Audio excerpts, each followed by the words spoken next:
Hello and welcome back to our channel. আমি সম্পিতা আর আপনারা দেখছেন সম্পিতানু ব্লগস। আরও একটি সম্পূর্ণ নতুন ভিডিওতে আপনাদের সবাইকে জানাই অনেক অনেক স্বাগত। আজকে কুর্গে আমাদের দ্বিতীয় দিন। আজ হলো 30শে অক্টোবর 2023 আর প্রথম সকালে অর্থাৎ সকাল 5:30টার সময় আমরা বেরিয়ে পড়েছি মন্ডলপট্টি ট্রেকের উদ্দেশ্যে।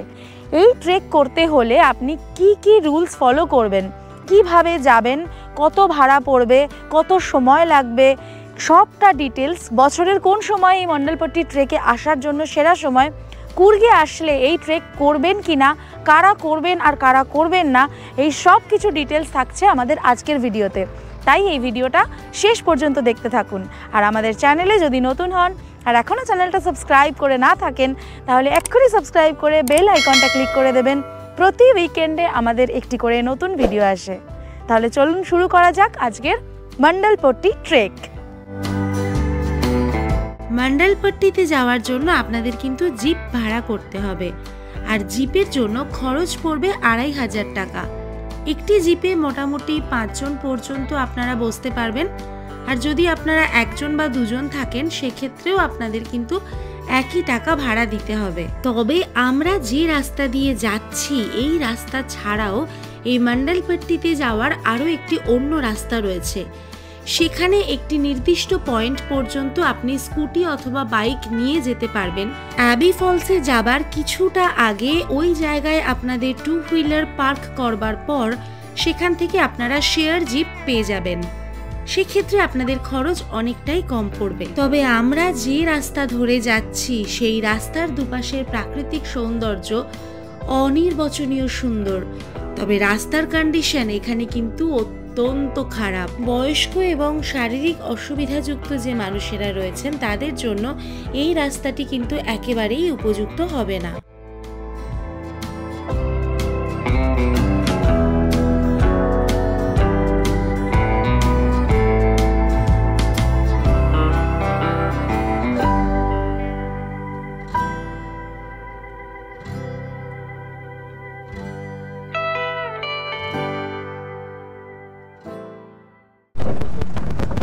এখন আমরা মন্ডলপট্টি ট্রেকে যাচ্ছি।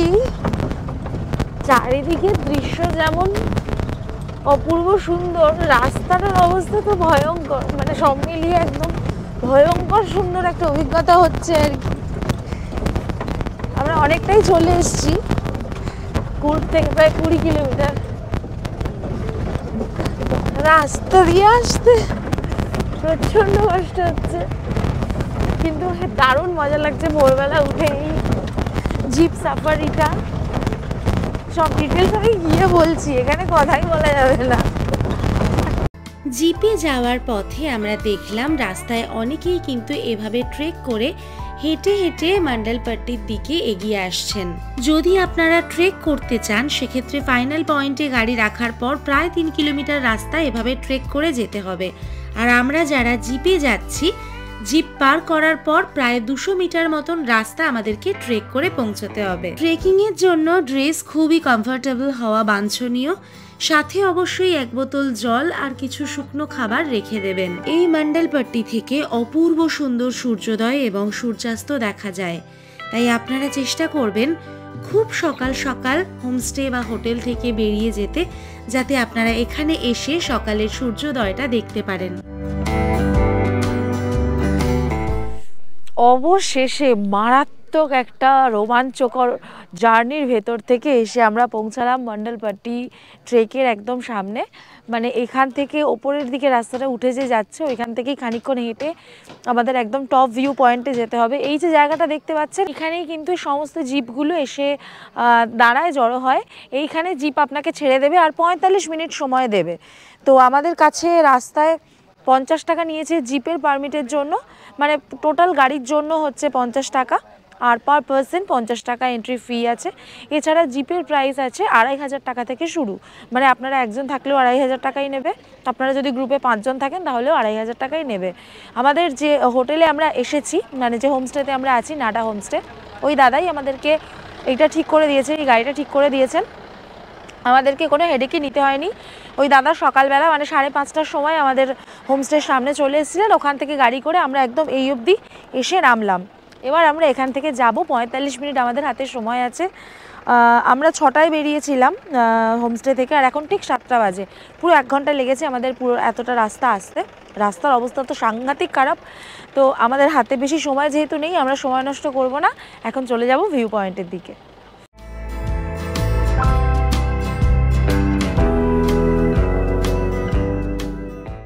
এই যে রাস্তা এখান থেকে শুরু হচ্ছে, একদম এরকম বোল্ডার বিছানো রাস্তা, এই রাস্তা ধরেই আপনাকে যেতে হবে। চারপাশটা অসম্ভব সুন্দর, তবে যদি আপনাদের হার্টের সমস্যা থাকে বা শরীরের কোনো প্রবলেম থাকে তাহলে কিন্তু এই জিপ সাফারিটায় না আসাই ভালো, তার কারণ প্রচণ্ড শরীরে জার্কিং হবে আর কি। আদারওয়াইজ দারুণ থ্রিলিং যদি কোনো প্রবলেম না থাকে।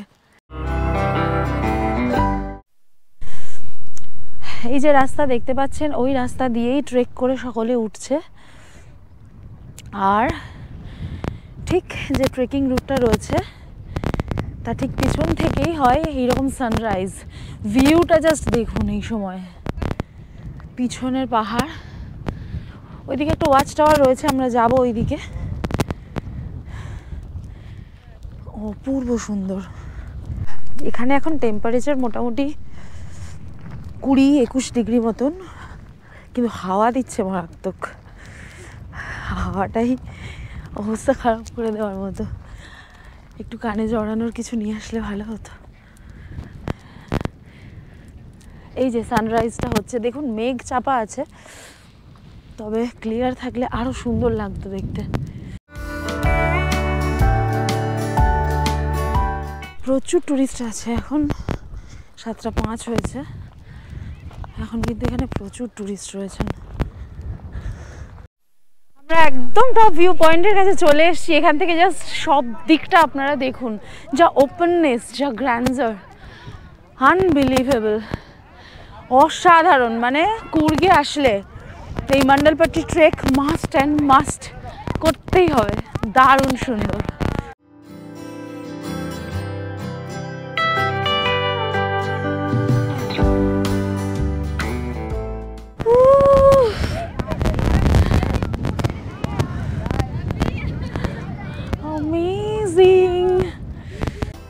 সেদিন এই মন্ডলপট্টি ভিউ পয়েন্টে দাঁড়িয়ে চারপাশের সবুজ কার্পেট মোড়া পাহাড়, মেঘ, কুয়াশা, সূর্যোদয় সবটা মিলিয়ে যে এক স্বপ্নালু পরিবেশ তৈরি হয়েছিল তা মনে থেকে যাবে আজীবন। এখানে দাঁড়িয়ে বুঝেছিলাম কেন কুর্গকে বলা হয় স্কটল্যান্ড অফ ইন্ডিয়া। এখন উঠছি এখানকার একদম টপ মোস্ট যে ভিউ পয়েন্ট, সেই ওয়াচ টাওয়ারটাতে।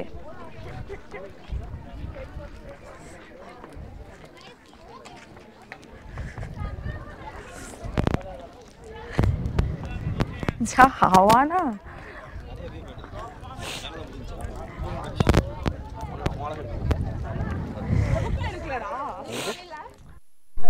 এখান থেকে যা ভিউ আছে জাস্ট অ্যামেজিং। 360 ডিগ্রি একদম আনহিন্ডার্ড ভিউ, মারাত্মক লাগছে এখান থেকে। জাস্ট চারপাশটা একবার দেখে নিন, অপূর্ব সুন্দর। 4500 ফুট উচ্চতায় পুষ্পগিরি ওয়াইল্ড লাইফের মধ্যে অবস্থিত এই মন্ডলপট্টি মাদিকেরির একটি অন্যতম আকর্ষণীয় টুরিস্ট স্পট। স্থানীয় মানুষেরা এই অংশটিকে মুগিলু পিট বা মুগিলু পেট বলে থাকেন, যার আক্ষরিক অর্থ মেঘ বা কুয়াশার বাজার, অর্থাৎ মার্কেট অফ ক্লাউডস। এই মন্ডলপট্টি ট্রেকে আসার সেরা সময় হচ্ছে নভেম্বর থেকে মার্চ মাস। আমরা এসেছি আজকের হলো অক্টোবরের 30 তারিখ, তো একদম নভেম্বরের গায়েই এসেছি। বর্ষাকালটা অ্যাভয়েড করাই ভালো, কারণ রোড কন্ডিশন খুবই খারাপ।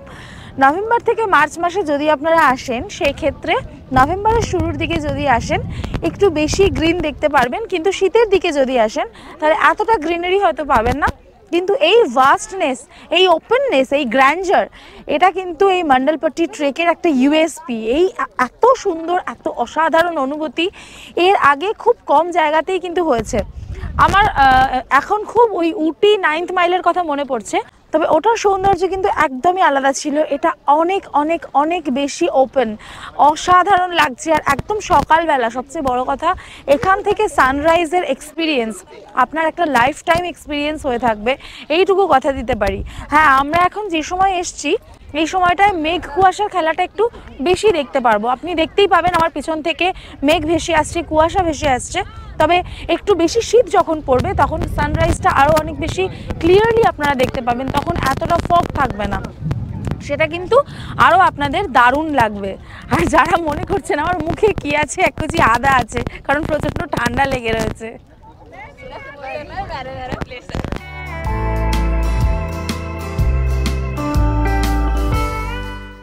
এই যে ওয়াচ টাওয়ার আমার পিছনে দেখতে পাচ্ছেন, এই ওয়াচ টাওয়ারটা থেকে এখন নামলাম। আর বাঁ দিকে যে ভিউ পয়েন্টটা ওখান থেকে দেখালাম, এরকম ভিউ পয়েন্ট দুটো তিনটেই করে দেওয়া আছে, ওই ভিউ পয়েন্টটার দিকে এখন যাচ্ছি।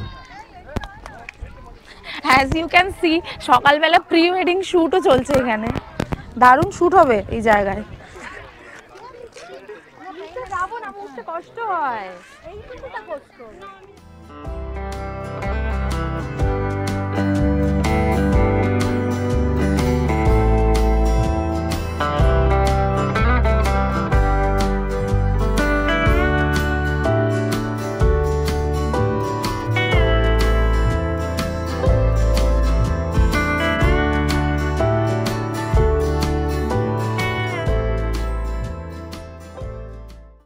চলে এসছি এখন আমরা ভিউ পয়েন্টে। এখান থেকে ভিউটা জাস্ট দেখুন একবার, মাই গুডনেস, দারুণ সুন্দর, দারুণ।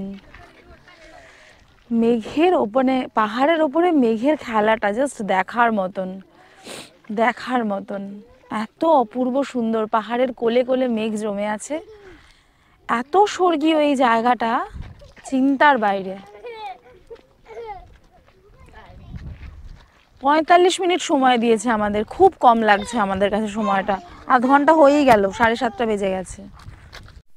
এবার আমাদেরকে ফিরতে হবে, 7:35 হয়ে গেছে, এই রাস্তাটা যেতে আরও 10 মিনিট সময় লাগবে।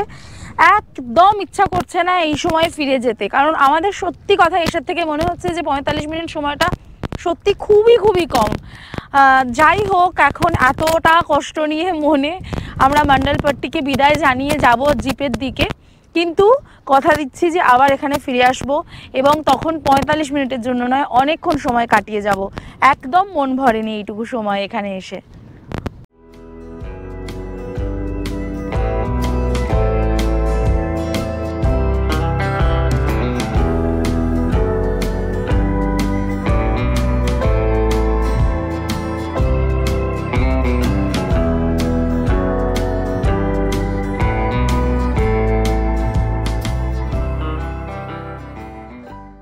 যাবার পথে গিয়ে দাঁড়িয়ে আছে, দেখুন সর্বনাশ। এই সাইড দিয়ে যাই।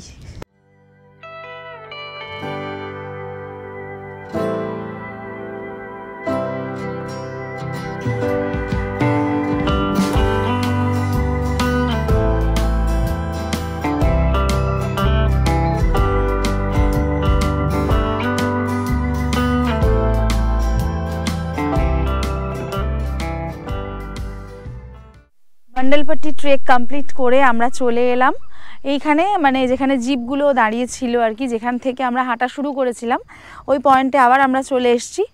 এই জায়গায় কিন্তু একটা ওয়াশরুমও রয়েছে, লেডিস জেন্টস উভয়ের জন্যই। তো আপনারা যদি চান এখানে ওয়াশরুমটাও ইউজ করতে পারেন। এই যে জায়গাটা, এই জায়গা থেকেই আমরা শুরু করেছিলাম, আর ওইখানে রয়েছে আমাদের জিপ। এবার আমরা চলে যাব আমাদের জিপে, আবার সেই ভয়ঙ্কর রাস্তা দিয়ে আমাদেরকে ফিরতে হবে। এই জায়গায় একটি ওয়াশরুমও করে দেওয়া রয়েছে।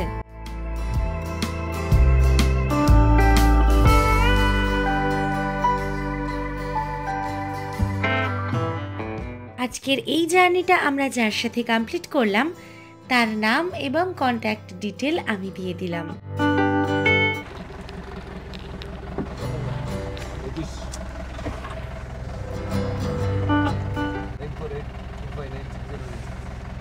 সকালবেলা অসাধারণ মন্ডলপট্টি থেকে ঘুরে আসার পর হোটেলে এসে ব্রেকফাস্ট সেরে একটুখানি রেস্ট নিয়ে এখন আমরা যাচ্ছি অ্যাবে ফলসের দিকে। এই কুর্গে আসলে বা মাদিকেরিতে আসলে অ্যাবে ফলস কিন্তু মাস্ট ভিজিট একটা ট্যুরিস্ট প্লেস। এখন আমরা সেই দিকেই যাচ্ছি। আমরা যে হোমস্টেতে আছি অর্থাৎ নাডা হোমস্টে, সেখান থেকে অ্যাবে ফলসের দূরত্ব মাত্র 6.6 কিলোমিটার্স। আর আমাদের আগের ভিডিওগুলি যারা দেখেছেন তারা তো জানেনই যে আমরা কুর্গে এসে একটা স্কুটি ভাড়া করে নিয়েছি।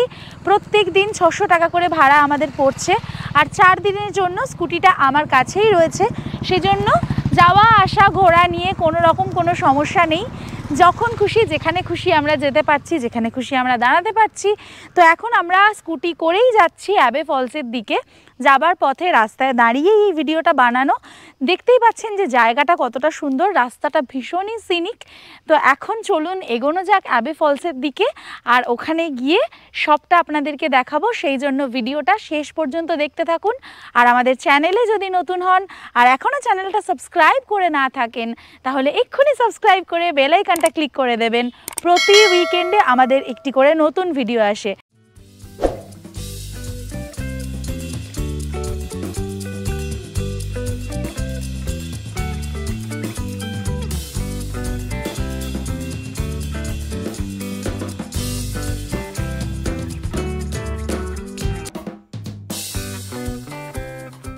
আমরা চলে এসেছি অ্যাবি ফলসে। অ্যাবি ফলসের গেট থেকে আরেকটু এগিয়ে এসে এখানে রয়েছে 4 হুইলার পার্কিং, আর তার ওই দিকটাতে মানে আমার বাঁ হাতের দিকটাতে রয়েছে 2 হুইলার পার্কিং। তো আমি আমার গাড়িটা ওখানেই পার্ক করলাম, আর 2 হুইলার পার্কিংয়ের জন্য আমার কাছ থেকে 20 টাকা করে নেওয়া হলো।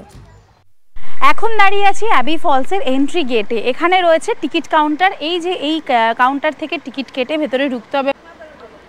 How much? 10 রুপিস, 10 টাকা করে টিকিট। এখান থেকে 10 টাকা করে টিকিট কেটে ঢুকবো। চলে এসেছি অ্যাবি ফলসের ভেতরের রাস্তায়। এই যে দেখতেই পাচ্ছেন একদম সরু রাস্তা, দুপারে নেট দিয়ে ঘিরে দেওয়া রয়েছে, আর এখান থেকে একদম ছোট ছোট সিঁড়ি করে দেওয়া রয়েছে। এই রাস্তা দিয়ে চলে যেতে হবে। আমার কাছে একটা জিনিস খুব অদ্ভুত লাগলো যে এন্ট্রি টিকিট 10 টাকা করে আর গাড়ি পার্কিং 20 টাকা। আর কোনো জায়গায় এখনো পর্যন্ত কিন্তু পার্কিং দিইনি, পার্কিংটা একটু বেশিই লাগলো আর কি। আর এই যে রাস্তা, তার পাশে দেখুন কফি গাছ, কফি প্ল্যান্টেশন রয়েছে। যে রাস্তা দিয়ে আমরা এলাম তো প্রচুর কফি গাছ, এখানেও রয়েছে প্রচুর কফি গাছ, দুপাশে কফি গাছের সারি। আর দেখুন ওই যে ছোট্ট ছোট্ট কফি ফলগুলো হয়ে রয়েছে। নভেম্বরের লাস্টের দিকে ওগুলো একদম শুকনো একদম কফি হয়ে যাবে, পরিপক্ক হয়ে যাবে আর কি। এখন সবুজ হয়ে আছে। এখান থেকেই কিন্তু ঝর্ণার আওয়াজ আমরা পাচ্ছি, খুব হালকা কিন্তু পাচ্ছি। আর এরকম দারুণ কফি গাছের মধ্যে দিয়ে আমরা এখন যাচ্ছি। এই দেখুন যাবার পথে দেওয়ালের গায়ে কি অদ্ভুত দেখতে একটা শামুক, মারাত্মক দেখতে। আমি তো কোনোদিন এই ধরনের শামুক সামনে থেকে দেখিনি। সিঁড়ি দিয়ে নিচে নেমে আসার পর হালকা হালকা শব্দ শোনার পর, শব্দ যখন স্পষ্ট থেকে স্পষ্টতর হয়ে উঠছে, এইখানে এসেই আমরা চোখের সামনে দেখতে পাচ্ছি অপূর্ব সুন্দর অ্যাবি ফলসকে। Just look at the falls. অসাধারণ সুন্দর, পরিষ্কার স্বচ্ছ কাঁচের মতো জল। এই রকম ফোর্সে জল পড়ছে অক্টোবর মাসের 30 তারিখে, তাহলে আগস্ট মাসে আসলে কি হবে একবার ভেবে দেখুন। অপূর্ব সুন্দর, অপূর্ব সুন্দর, কোনো কথা হবে না। ছুটির দিনে এখানে প্রচণ্ড ভিড় থাকে, মানে ঠিক ঠিক করে লোকজন আর কি। কালকে সানডে ছিল, আজকে সোমবার, সেজন্য ভিড় অনেকটাই কম। আর আমরা যেহেতু দুপুরের দিকে এসেছি, এখন 1:30 বাজে, তো একদমই অল্প লোকজন আছে। দারুণ সুন্দর লাগছে।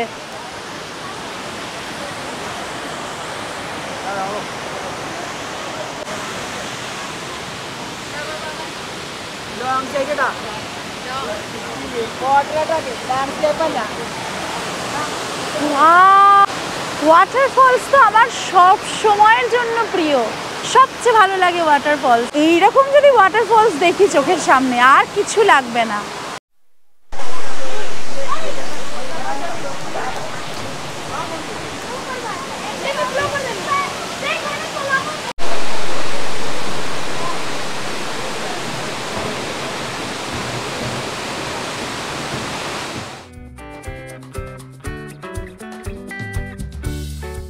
কর্ণাটকের পশ্চিম ঘাটের কোডাগুতে অবস্থিত এই অ্যাবি জলপ্রপাত মাদিকেরি থেকে মাত্র ৮ কিলোমিটার দূরে অবস্থিত। এই জলপ্রপাতটিকে আগে জেসি ফলস বলা হতো। একজন ব্রিটিশ অফিসারের স্ত্রীর নামে নামকরণ করা হয়েছিল, যদিও জায়গাটা তখন ঘন জঙ্গল ছিল। বহু বছর পরে জলপ্রপাতটি জনাব নেরাভান্দা বি নানাইয়া আবিষ্কার করেছিলেন, যিনি সরকার থেকে জায়গাটি কিনেছিলেন এবং এটিকে কফি এবং মশলা বাগানে রূপান্তরিত করেছিলেন, যা আজও এই জলপ্রপাতকে ঘিরে রয়েছে। ফলসের ঠিক উল্টো দিকেই রয়েছে এরকম একটা হ্যাঙ্গিং ব্রিজ, কিন্তু আনফর্চুনেটলি এই ব্রিজটা এখন বন্ধ হয়ে রয়েছে। দেখতেই পাচ্ছেন যে মাঝখানটা ভেঙে গেছে। এই ব্রিজ দিয়ে আগে ওই যে জঙ্গলটা রয়েছে, ওই জঙ্গলের মধ্যে ট্রেক করতে যাওয়া যেত, কিন্তু যেহেতু এই ব্রিজটা ভেঙে গেছে তাই ওদিকের সাথে যোগাযোগটাও বিচ্ছিন্ন হয়ে গেছে। যদি এই ব্রিজটা ভালো থাকতো তাহলে কিন্তু দারুণ রোমাঞ্চকর একটা অভিজ্ঞতা হতো এই ব্রিজ দিয়ে ওপারের জঙ্গল থেকে ঘুরে আসার।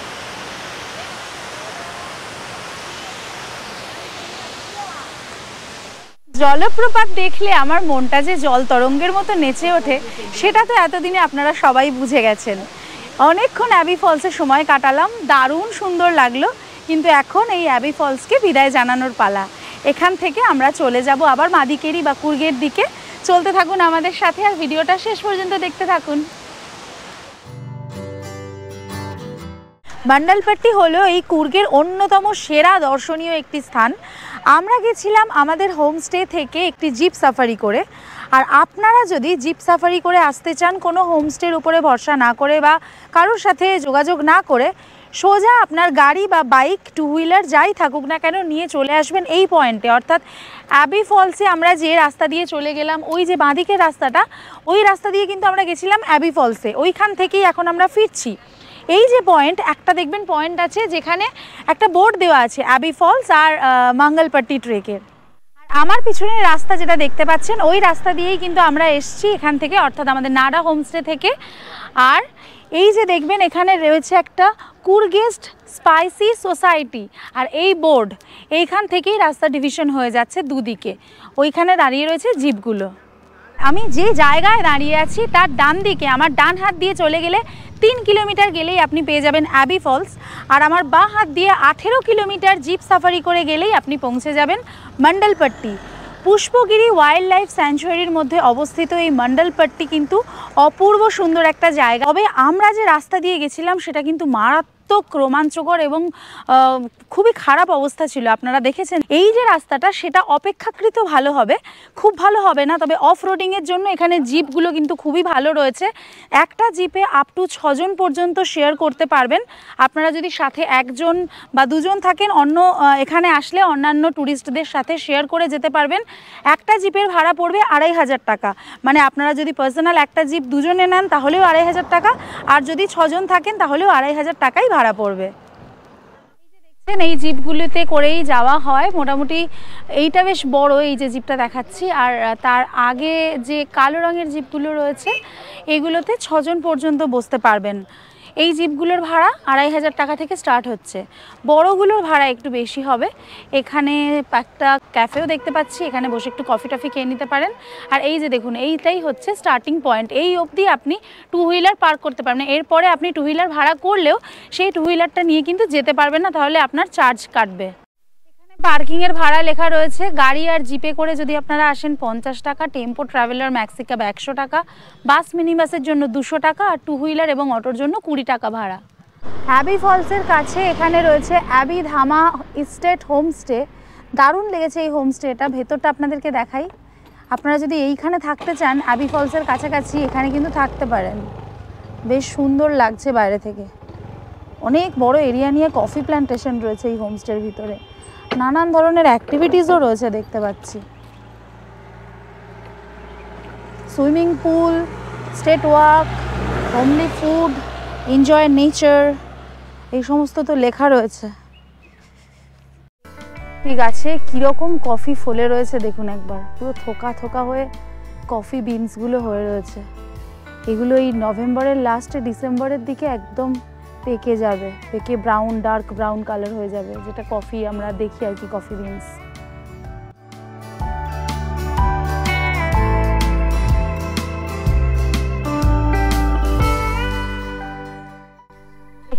হোমস্টের একটা রুম আপনাদেরকে দেখাচ্ছি। মোটামুটি 4,500 টাকা থেকে শুরু হচ্ছে এখানকার রুম। অপূর্ব সুন্দর নেচারের মধ্যে থাকার জন্য। আর রুমের মধ্যে সমস্ত ফেসিলিটিস কিন্তু রয়েছে। দেখুন এখানে টিভি রয়েছে, ওয়াটার কেটল, কফি দেওয়া রয়েছে সমস্ত। এখানে ড্রেসিং টেবিলটাও খুব সুন্দর। ওদিকে রয়েছে একটা ওয়ার্ড্রব, সুন্দর একটা ব্যালকনি রয়েছে এবং এই ব্যালকনি থেকে অপূর্ব সুন্দর ভিউ রয়েছে। মানে হলিডে স্পেন্ড করার জন্য নিভৃতে প্রকৃতির মধ্যে সেরা জায়গা।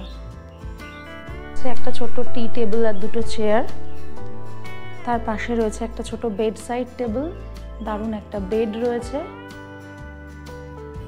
King size bed. এসিও দেখতে পাচ্ছি রয়েছে রুমে, ফ্যান এসি দুটোই রয়েছে।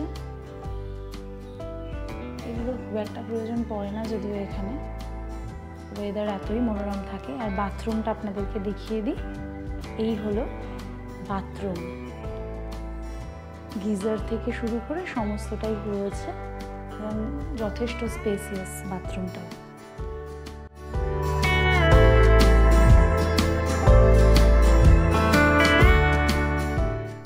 এখন আমরা চলে এসেছি মাদিকেরির অন্যতম আকর্ষণীয় পর্যটন স্থান জেনারেল থিমাইয়া ওয়ার মিউজিয়ামে। এই ওয়ার মিউজিয়ামটা কিন্তু অত্যন্ত তাৎপর্যপূর্ণ। আমরা টিকিট অলরেডি কেটে ফেলেছি। এটা একদম সানসেট বা রাজাসির যে ভিউ পয়েন্টটা আছে তার একেবারে কাছে অবস্থিত। এখানে ঢোকার জন্য এন্ট্রি ফি হচ্ছে 40 টাকা করে পার হেড। খোলা থাকে প্রতিদিন সকাল 10টা থেকে 1:30টা এবং বিকেলে 3টে থেকে 6টা পর্যন্ত। প্রতি মঙ্গলবার এই মিউজিয়াম বন্ধ থাকে। এসছি ওয়ার মিউজিয়ামের ভেতরে ঢুকেই সামনে দেখতে পাচ্ছি একটা বিশাল বড় কামান রয়েছে। আমাদেরকে যিনি গেটে ছিলেন দাদা, উনি বলে দিলেন যে প্রথমে নিচের দিকে যেতে হবে, তারপর ওই দিক থেকে ঘুরে পুরোটা বাঁ দিক থেকে বেরোতে হবে। তো আমরা এখন ডাউনের দিকে যাচ্ছি। এই মিউজিয়াম কিন্তু খুব বেশি দিনের পুরনো নয়। 2021 সালের 6 ফেব্রুয়ারি এই মিউজিয়ামটা উদ্বোধন হয়েছে এবং জনসাধারণের জন্য খুলে দেওয়া হয়েছে। এটি হলো মূল যে মিউজিয়াম, এর নাম দেওয়া হয়েছে সানি সাইড। এর ভিতরেই আমরা এখন প্রবেশ করব। জুতো খুলে প্রবেশ করতে হবে, এখানে লেখাই আছে। জেনারেল কোডেন্দেরা সুবাইয়া থিমাইয়া কোডাগুর অন্যতম উল্লেখযোগ্য একজন ভারতীয় সৈনিক। দেশকে তার পরিষেবা দান করার জন্য সম্মানস্বরূপ তার এই বাড়িকে মিউজিয়ামে রূপান্তরিত করা হয়েছে। এখানে রয়েছে কোডাভাদের কিছু ট্র্যাডিশনাল অর্নামেন্টস, যুদ্ধ জাহাজ, কমোটা ক্লাস। এই হলো এই পরিবারের মহিলাদের ছবি, উইমেন অফ দ্য হাউস।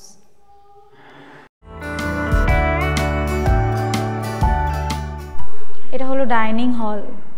তার পাশে আপনারা যে আওয়াজটা এখন পাচ্ছেন, এর পাশেই রয়েছে টিভি রুম। ওখানে টিভিটা চলছে, ওই ওনার কন্ট্রিবিউশনগুলোকেই ডিসপ্লে করা হচ্ছে টিভিতে, ওই আওয়াজটাই আসছে। এই হলো টিভি রুম।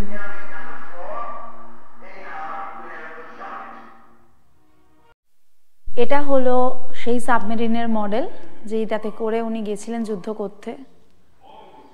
এর নাম হলো সিন্ধু ঘোষ ক্লাস।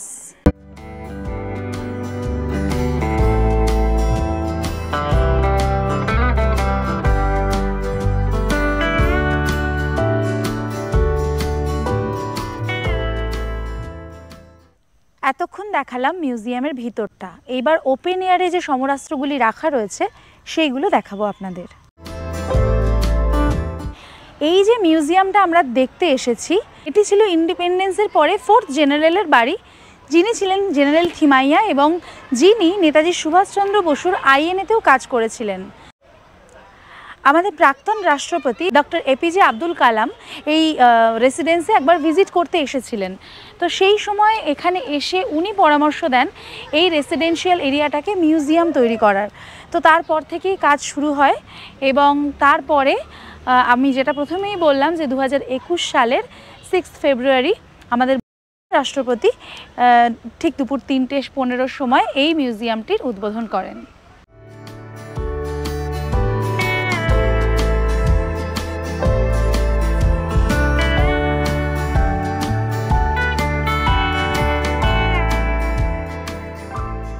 এখন হচ্ছে লাঞ্চ টাইম, যদিও এখন আর লাঞ্চ টাইম বলা যায় না কারণ 5টা বাজে, কিন্তু আমাদের খুব খিদে পেয়েছে, সারাদিন সেরকম কিছু খাওয়া দাওয়া হয়নি, সেজন্য ওয়ার মিউজিয়াম থেকে বেরিয়েই তার একদম উল্টো দিকে রয়েছে হোটেল হাইওয়ে প্লাজা, সেখানে চলে এসেছি।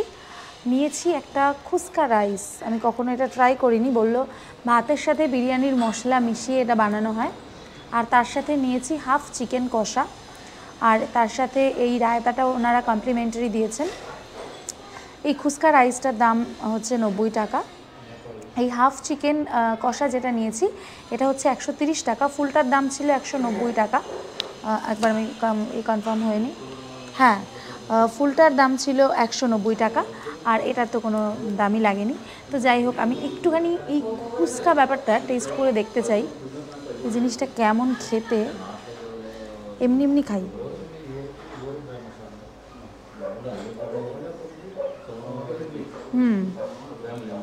একদম বিরিয়ানির মশলা দেওয়া, মানে বিরিয়ানির ভাতটা যেমন খেতে হয়, কিন্তু এদের চালটা তো আমাদের ওই বাসমতি রাইসের মতো না, অন্য একটা চাল, আমাদের বিরিয়ানির সাথে কোনো তুলনাই চলে না আর কি, তবে টেস্টি, অন্যরকম টেস্টি। এই চিকেন কষাটা দিয়ে খেয়ে দেখছি, এটা কিন্তু খুব সুন্দর, ভালো বানিয়েছে। প্রচুর জোরে খিদে পেয়েছে, তাড়াতাড়ি খাবারটা শেষ করে বাকি ভিডিওটা আবার করতে হবে। আমাদের আজকের ভিডিওটা যদি ভালো লেগে থাকে তাহলে ভিডিওটা অবশ্যই লাইক করে দেবেন, কমেন্টের মাধ্যমে আপনাদের মতামত জানাবেন, শেয়ার করবেন সকলের সাথে, আর অবশ্যই অবশ্যই অবশ্যই সাবস্ক্রাইব করতে ভুলবেন না সম্পিতানু blogs on YouTube. Every weekend আমাদের নতুন ভিডিও আসে, আমাদের সাথে থাকুন, আমাদের পাশে থাকুন। দেখা হচ্ছে আবার একটি নতুন পর্ব নিয়ে আপনাদের সাথে খুব তাড়াতাড়ি। Till then take care and bye by.